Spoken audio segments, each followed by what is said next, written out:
बिस्मिल्लाहिर्रहमानिर्रहीम। अस्सलाम वालेकुम नाजरीन, मिक्स्ड इन्फो टीवी के नए प्रोग्राम के साथ मैं हूं जाहिद फारूक। नाजरीन, किस तरीके से एक खातून के नाम पर वो बकाऊ मीडिया जिसके ठेकेदार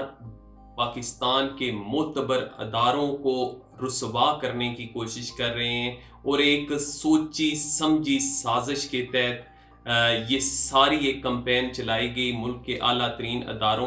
के मतलब। वो खातून है कौन जिसको जनरल रानी का खिताब दिया गया और हामिद मीर इस सारी कैंपेन के सिपा सालार बने हुए हैं, ये कहानी मैं आपके साथ शेयर करने जा रहा हूं। और इसका टाइटल भी मैंने यही रखा है कि जनरल रानी से हामिद मीर तक। व्यूवर्स, ये कहानी है एक मामूली घराने से उठकर इक़्तिदार के ऐवानों तक पहुंचने वाली अकलीम अख्तर की, जो मैट्रिक तक भी न पढ़ सकी।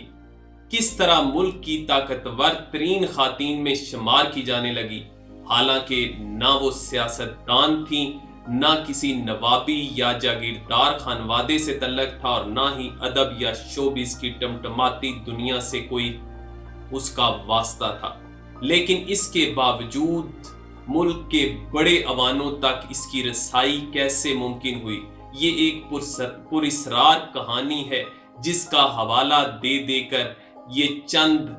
लोग, जो कि कहा जा रहा है कि किसी खास पेरोल पर काम कर रहे हैं और मुल्क के अदारों को बदनाम कर रहे हैं, ये इनका एजेंडा क्या है वो मैं बाद में बताता हूं। लेकिन ये सारी कहानी सुनिए, क्योंकि हमारे मुल्क की तारीख को अगर उठा के देखें तो उस पर लगे बदनुमा दाग भी हमें पता होने चाहिए और वो चेहरे भी बेनकाब होने चाहिए जिन्होंने इस मुल्क को के ऊपर बदनुमा दाग लगाए। व्यूवर्स, ये कहानी शुरू होती है 1931 में, जब अकलीम अख्तर गुजरात के एक छोटे जमींदार के घर में पैदा हुई। कुछ अरसा स्कूल गई पर मैट्रिक भी ना कर सकी और वहां के रस्मो रिवाज को देखते हुए जो अकलीम अख्तर के वालिद थे उन्होंने उनकी शादी तय कर दी और जिससे शादी हुई वो एक पुलिस अफसर था। मामूली पुलिस अफसर के साथ उनकी शादी कर दी जाती है और लेकिन वो पुलिस अफसर बहुत ज्यादा सख्त मजाज था, जिसने अकलीम अख्तर की अपनी तबीयत पर गहरे नकूश छोड़े। नाजरीन इकराम, कम उम्री में ही इनकी शादी एक पुलिस अफसर के साथ होने के बाद यके बाद दीगरे ये 6 बच्चों की मां बन गई और 6 बच्चों को जन्म दिया। अब उसके बाद होता यूं है कि उनकी जिंदगी उसी तरीके से गुजरती जा रही है और अकलीम अख्तर अमूरे खानादारी में मसरूफ रहती है। लेकिन अचानक परवाना मिलता है उसके खामद को कि उसकी ट्रांसफर मरी में कर दी गई है। तो मियां साहब जब घर पहुंचते हैं, अकलीम अख्तर को बताते हैं कि उनकी ट्रांसफर मरी में हो चुकी है, इसलिए तमाम साजो सामान को बांध लिया जाए और सब लोग बीवी बच्चों समेत मरी जाने के लिए तैयार होते हैं और फिर मरी रवाना होते हैं। वहां पे जाते हुए माल रोड के ऊपर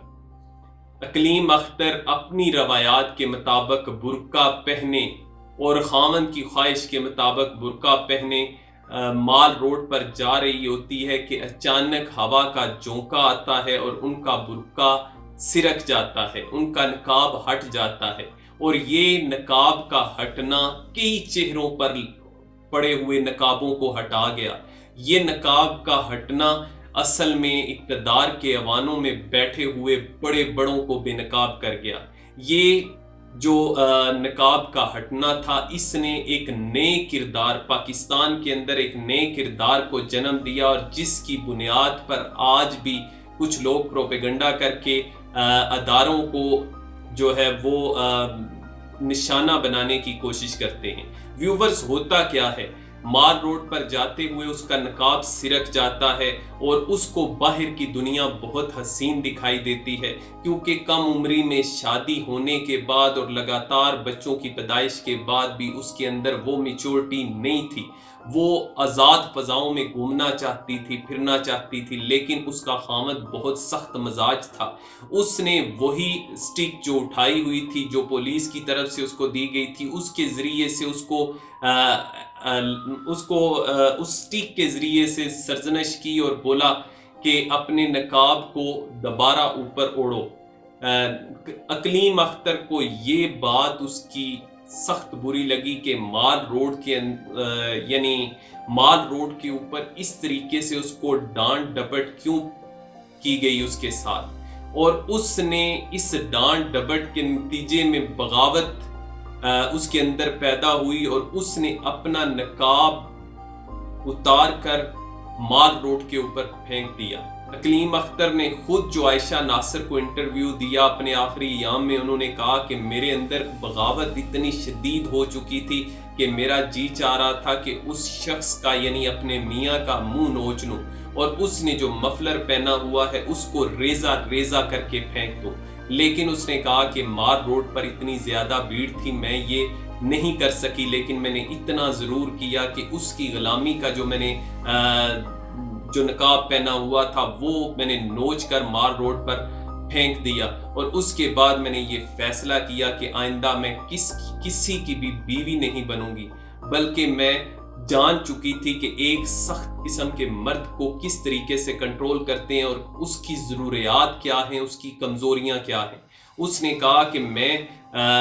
یہ جان چکی تھی کہ اب مجھے کیا کرنا ہے، لہٰذا میں نے وہی راستہ اختیار کیا جو مجھے کرنا چاہیے تھا، اور میں اس غلامی سے نکل آئی۔ ویورز، یہ یہاں تک اقلیم اختر کی جو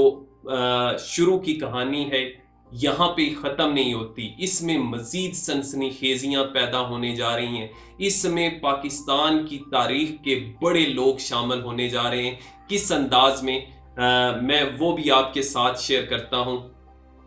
اب اس کے بعد کیا ہوتا ہے، اقلیم اختر نے مردوں کی کمزوری کو جانچتے ہوئے ان کو اپنے شکنجے میں کرنے کا فیصلہ کر لیا، اور اس نے ایک ایجنسی راولپنڈی کے اندر ایک ایجنسی کا آغاز کیا، جس میں مختلف قسم کی شوبز سے جو تعلق رکھنے والی خواتین تھیں جو ناکام ہو چکی تھی ان کو اکٹھا کیا گیا، اور ان کمزوریوں جن کمزوریوں کا میں ذکر کر چکا ہوں پہلے، ان کمزوریوں کے نتیجے میں اپنے آپ کو منوانے کا فیصلہ کیا گیا۔ اور اس کے دوران ویورز، اسی دوران اقلیم اختر کے ستارے گردش میں آتے ہیں، اور ایک پاکستان کی بڑی شخصیت ان کی جو بدقسمتی ہے وہ انہیں یہاں تک لے آتی ہے، اور ان کے برے دنوں کا آغاز ہوتا ہے۔ وہ کیسے ہوتا ہے وہ میں آپ کو آگے مزید بتاتا ہوں۔ اقلیم اختر کے مطابق ان کی ملاقات اس وقت کے صدر یحییٰ خان سے ہوتی ہے، اور وہ ملاقات وہ جو بتاتی ہیں کہ ناؤ نوش کی ایک محفل میں ہوئی، جبکہ یحییٰ خان بتاتے ہیں کہ ان کی پہلی ملاقات جو ہے وہ بچپن سے ہی اقلیم اختر کو جانتے تھے، اور ان کی ملاقات جو ہے وہ جب وہ ان کے والد کی گجرات کے اندر پوسٹنگ ہوئی تو اس میں ان کے ساتھ ملاقات ہوئی تھی، جبکہ جو اقلیم اختر کی اسیری کے دن تھے، نظر بندی کے دن تھے، ان دنوں میں ان سے پوچھ گچھ کرنے والے سردار چودھری ہیں، ان کے مطابق دونوں کی پہلی ملاقات سیالکوٹ سی ایم ایچ میں ہوئی، جہاں پہ اقلیم اختر زیر علاج تھی۔ ویورز، بس یہ پہلی ملاقات ہی تھی جو کہ کئی چہروں پر تاریخ کے بدنما داغ نمایاں کر گئی، اور پاکستان کی اخبارات نے اس ملاقات کے حوالے سے بلکہ اس کے بعد کئی ایسی ملاقاتوں پہ ملاقاتیں ہوتی رہیں، اور یہ مزید چہرہ پاکستان کا چہرہ بدنما کرتی گئیں، اور ان ملاقاتوں کے بعد پاکستان کے بڑے اخبارات نے اقلیم اختر کو ملکہ کا نام دیا، اور ذوالفقار علی بھٹو کی طرف سے اقلیم اختر کو جنرل رانی کا خطاب دیا، اور یہی जनरल रानी का नाम बाद में इस कदर मशहूर हुआ कि सारी जिंदगी इसको जनरल रानी के नाम से पुकारा जाता रहा। ये इसके हवाले से मैं आपको ये भी बता दूं कि जब सकूते ढाका का सानहा पेश आया, उस दौरान जनरल रानी को नज़रबंद कर दिया गया, क्योंकि जुल्फ़िकार अली भुट्टो नहीं चाहते थे कि पाकिस्तान की मज़ीद बदनामी हो। इस दौरान जब जनरल रानी को नज़रबंद किया गया तो एसएम ज़फ़र की तरफ से उनका ये सारा मुकदमा जो है वो लड़ा गया और उसके नतीजे में वो रिहा हो गई। लेकिन कहा जाता है कि उनके पास इस कदर राज थे बड़े बड़े जो इक़्तिदार के ऐवानों में उस वक्त बैठे हुए थे उन लोगों के, कि अगर वो ज़बान खोलती, और डर था कि वो ज़बान खोलेंगी, इसलिए उनकी जो फ़ोन था उसकी तारें भी काट दी गईं, और जिसके नतीजे में जो एक खौफ तारी था इक़्तिदार के ऐवानों पे कि वो ज़बान खोलने से मुल्क की मज़ीद बदनामी हो सकती है, वो खौफ जो है वो उसके बादल छट गए। तो इसी दौरान एसएम ज़फ़र बताते हैं कि उन्होंने बहुत से जो तारीख के औराक थे उन पर से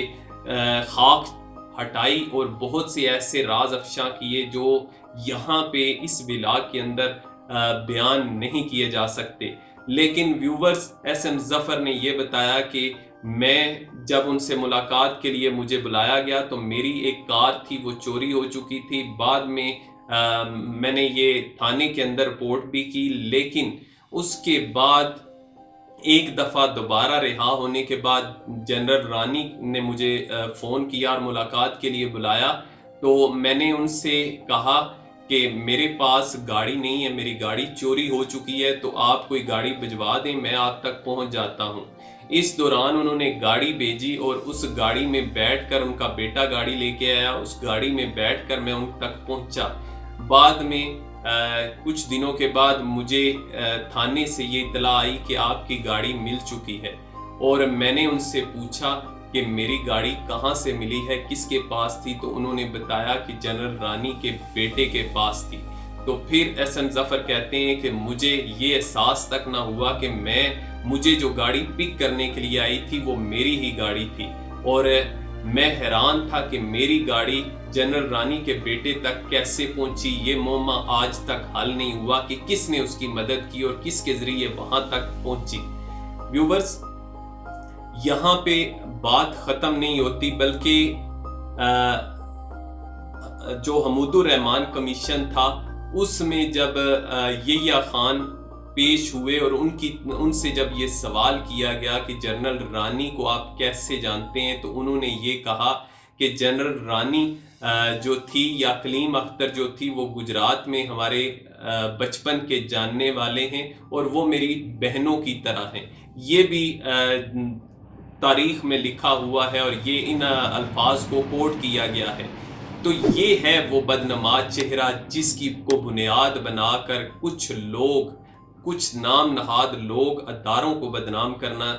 चाहते हैं और अदारों पर कीचड़ उछालना चाहते हैं। लेकिन व्यूवर्स, मैं ये मानता हूं कि ये सारी बातें गलत हैं, ये नहीं होनी चाहिए थी। लेकिन किसी भी मुल्क की तारीख उठा के देख लें, उसमें ऐसे रंगीले हुक्मरान आते रहते हैं, लेकिन उसको अदारों से नत्थी करना और उनको